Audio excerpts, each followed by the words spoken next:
আপনার আমার জীবন চলার পথে তাকওয়া হলো এমন একটি অমূল্য সম্পদ, এমন একটি অমূল্য বিষয়। যদি আপনার মধ্যে আমার মধ্যে ইবাদত করতে গিয়ে যদি তাকওয়া না থাকে, তাহলে সেই ইবাদত আল্লাহ পাকের দরবারে কখনই কবুল হবে না। ইবাদত কবুল হওয়ার শর্তই হলো আপনাকে আমাকে পরিপূর্ণভাবে তাকওয়া অর্জন করে আমাদেরকে ইবাদত বন্দেগী করতে হবে। বলেন না সুবহানাল্লাহ। তাকওয়া অর্জন করলে কি হয়? তাকওয়া অর্জন করলে আপনার জন্য আমার জন্য দুনিয়া এবং আখিরাতে আল্লাহ সুবহানাহু ওয়া তাআলা কুরআনুল কারীমের মধ্যে অগণিত স্থানে আমাদেরকে সুসংবাদ দিয়েছেন। বলেন না সুবহানাল্লাহ। তাকওয়ার মানে হলো কি? আমরা সকলেই সরল অনুবাদে আমরা জানি আল্লাহকে ভয় করা। ইত্তাকুল্লাহ, আল্লাহকে ভয় করো। আমরা সকলে এতটুকুই জানি, এর মধ্যেই সীমাবদ্ধতা আমরা অর্জন করেছি। এর বেশি আমরা অনেকেই জানি না, আবার অনেকে কিছু কিছু জানি। আসলে মূলত আল্লাহকে ভয় করার মানে হলো কি? ইত্তাকুল্লাহ। আল্লাহ বললেন, ও আমার বান্দা, তুমি আমাকে ভয় করো, আল্লাহকে ভয় করো। এখন সেই ভয়টা আপনাকে আমাকে কিভাবে অর্জন করতে হবে? দুনিয়ার দৃষ্টিকোণ থেকে একটি ভয় হলো, যে ভয়ের কারণে মানুষ যাকে ভয় পায় তাহার কাছে, তাহার নিকটে সে কখনোই যায় না, ঠিক কিনা? দুনিয়ার মধ্যে আপনি যাকে ভয় পান, আপনি কি তার কাছে থাকেন না তার দূরে থাকেন? বলেন, আমার কথা বুঝতে পারতেছেন? আমার দিকে মনোযোগ হন। আপনি দুনিয়ার মধ্যে যাকে ভয় করেন, আপনি কি তার নিকটে থাকেন না তার দূরে থাকেন? তার থেকে অনেক দূরে থাকেন। তাকে দেখলে আপনি দৌড়ে পালায়া, কোথায় আপনি পলায়ন করবেন সেদিকে আপনার ব্যস্ততা থাকে, কারণ আপনি তাকে ভয় করেন। তা আপনি যদি আল্লাহকে এই ভয় করেন, তাহলে কি আপনি আল্লাহর নিকটে যেতে পারবেন? এই ভয় আর ওই ভয় আকাশ এবং পাতাল ডিফারেন্স রয়েছে, পার্থক্য রয়েছে। তার মানে হলো ইত্তাকুল্লাহ। আল্লাহ বললেন, ও আমার বান্দা, তুমি আমাকে ভয় করো। এই ভয় হলো কোন ভয়? এই ভয় হলো ওই ভয় আল্লাহ সুবহানাহু ওয়া তাআলা আমাদেরকে, আপনাকে দুনিয়ার জমিনে পাঠিয়েছেন। ওমা খালাকতুল জিন্না ওয়াল ইনসা ইল্লা লিয়াবুদুন। আমি মানুষ এবং জিন জাতিদেরকে সৃজন করেছি একমাত্র আমার ইবাদত বন্দেগী করার জন্য। চিৎকার দিয়ে বলি সুবহানাল্লাহ। এই ইবাদত কেন করবেন? ইবাদতের মূল উদ্দেশ্য হলো ইবাদতের মাধ্যমে আমার মনিবকে, আমার আল্লাহকে ভালোবেসে রাজি এবং খুশি করে আল্লাহ পাককে সন্তুষ্টি অর্জন করে আল্লাহ পাকের নৈকট্য এবং দিদার অর্জন করার নামই হলো পরিপূর্ণ তাকওয়া। যদি বলি সুবহানাল্লাহ। শুধু তাই নয়, আপনার আমার জীবন চলার পথে তাকওয়ার মানে হলো আল্লাহ সুবহানাহু ওয়া তাআলা এই দুনিয়ার জমিনে আপনাকে আমাকে পাঠিয়েছেন। এই পাঠানোর মধ্যে আমাদেরকে যে বিষয়গুলোর প্রতি আদেশ করেছেন, নির্দেশ করেছেন, এই বিষয়গুলো আমাদের মানতে হবে, পালন করতে হবে। অপরদিকে যে বিষয়গুলো আমাদের বর্জন করতে আল্লাহ কোরআন এবং সুন্নাহর মাধ্যমে, নবীজির সুন্নাহর মাধ্যমে আমাদের নিষেধ করেছেন, সেগুলো থেকে আমাদের বিরত থাকতে হবে। একদিকে হলো আল্লাহ পাকের আদেশগুলো পরিপূর্ণভাবে মানা, অপরদিকে হলো আল্লাহ পাকের নিষেধগুলো পরিপূর্ণভাবে বর্জন করার নামই হলো তাকওয়া। যদি বলি সুবহানাল্লাহ। এই তাকওয়া অর্জন করে যখন আপনি ইবাদত করতে করতে আল্লাহ পাকের গোলামি করতে করতে যখন আপনি একটা সময় আসবে আপনি আপনার মনিবকে আপনার মাওলাকে আপনি ভালোবেসে আল্লাহ পাকের নিকটে আল্লাহ পাকের নৈকট্য অর্জন করে আপনি আল্লাহ পাকের হয়ে যাবেন। চিৎকার দিয়ে বলি সুবহানাল্লাহ। এটার নাম হলো তাকওয়া।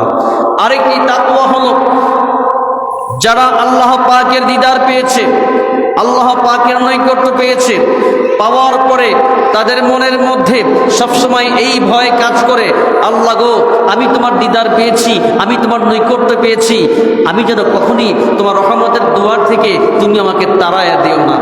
আল্লাহ কখনোই তাকে রহমতের দুয়ার থেকে তাড়াইয়া দেয়, সেই ভয়ে সবসময় বেকার হয়ে থাকে, সবসময় আল্লাহ পাকের প্রেমে ফানা হয়ে থাকে। ওইটা হলো সর্বশ্রেষ্ঠ তাকওয়া। চিৎকার দিয়ে বলি সুবহানাল্লাহ। তাকওয়ার প্রথম ক্লাস হলো আপনি যখন মুসলমান হয়ে জন্মগ্রহণ করেছেন, ঈমান এনেছেন। তাকওয়ার প্রথম ক্লাস হলো আপনি শিরক থেকে কুফরি থেকে নিজেকে মুক্ত রেখে দুনিয়ার জমিনে জীবনযাপন করছেন। এটা হলো তাকওয়ার প্রথম ক্লাস। বলেন না সুবহানাল্লাহ। কি থেকে মুক্ত হয়ে? শিরক এবং কুফর। যেহেতু আল্লাহ বলেছেন ইন্না শিরকা লা যুলমুন আযীম, নিশ্চয়ই শিরক হলো সবচেয়ে বড় অপরাধ, সবচেয়ে বড় গুনাহ। এই গুনাহ আল্লাহ কখনো ক্ষমা করে না। যারা শিরকের মধ্যে লিপ্ত থাকে, যারা কুফরির মধ্যে লিপ্ত থাকে, তারা অনন্তকালের জন্য জাহান্নামের আগুনের মধ্যে তারা জ্বলবে। চিৎকার দিয়ে বলি নাউযুবিল্লাহ। এই জন্য তাকওয়ার প্রথম ক্লাস হলো আপনাকে আমাকে শিরক এবং কুফর থেকে মুক্ত রাখতে হবে। কি থেকে? বলেন। শিরক এবং কুফর থেকে আপনাকে আমাকে নিজেকে মুক্ত রাখতে হবে। এটা হলো তাকওয়ার প্রথম ক্লাস। যদি কোনো ব্যক্তি ঈমান আনার পরে শিরক এবং কুফর থেকে, মুনাফিকি, বেয়াদবি, এই সমস্ত বড় বড় খাসলত থেকে যদি সে নিজেকে মুক্ত রাখতে পারে, এই লোকটা জীবনে একটা অক্ত নামাজও পড়ে নাই, রোজাও রাখে নাই, কিছু করে নাই, তারপরেও এই লোকটা একটা সময় জান্নাতের মধ্যে যাবে। চিৎকার দিয়ে বলি সুবহানাল্লাহ। ওই যে আপনি আমল করেন নাই, আমল না করার কারণে কি হবে? আল্লাহ চাইলে আপনাকে শাস্তি দিবেন, আর যদি আল্লাহ পাকের দয়া হয়, আল্লাহ পাকের দয়ার মাধ্যমে আপনাকে শাস্তি না দিয়ে জান্নাতে যাওয়ার ব্যবস্থা করে দিবেন। জোরে বলি সুবহানাল্লাহ। এটা হলো তাকওয়ার প্রথম ক্লাস। কোনো ইবাদত করেন নাই, কোনো নামাজ রোজা কিচ্ছু করেন নাই, কিন্তু আপনি ঈমানদার, শিরক থেকে নিজেকে মুক্ত রেখেছেন, কুফরি থেকে নিজেকে মুক্ত রেখেছেন, বেদাত সাইয়্যা থেকে নিজেকে মুক্ত রেখেছেন, মুনাফিক থেকে নিজেকে মুক্ত রেখেছেন, বেয়াদবি থেকে নিজেকে মুক্ত রেখেছেন। এই আমল যখন এই কর্মগুলো আপনার মধ্যে পরিপূর্ণভাবে হয়েছে, আপনি আমল করতে পারেন নাই, নামাজ রোজা করতে পারেন নাই, কিন্তু আল্লাহ পাক চাইলে আপনাকে শাস্তির মাধ্যমেও একটা সময় আসবে, আপনি শাস্তি ভোগ করার পরেও আপনি জান্নাতের মধ্যে যাবেন। বলেন না সুবহানাল্লাহ। কিন্তু যদি কোনো ব্যক্তির মধ্যে শিরক থাকে, কুফরি থাকে, বেদাত সাইয়্যা থাকে, মুনাফিকি থাকে, বেয়াদবি আচরণ থাকে, এই বিষয়গুলো থাকলে কি হবে?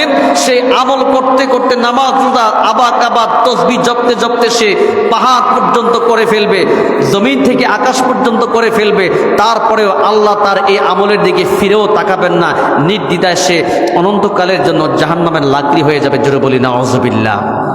জোরে বলি নাউযুবিল্লাহ। তার মানে হলো তাকওয়ার প্রথম ক্লাস হলো কি?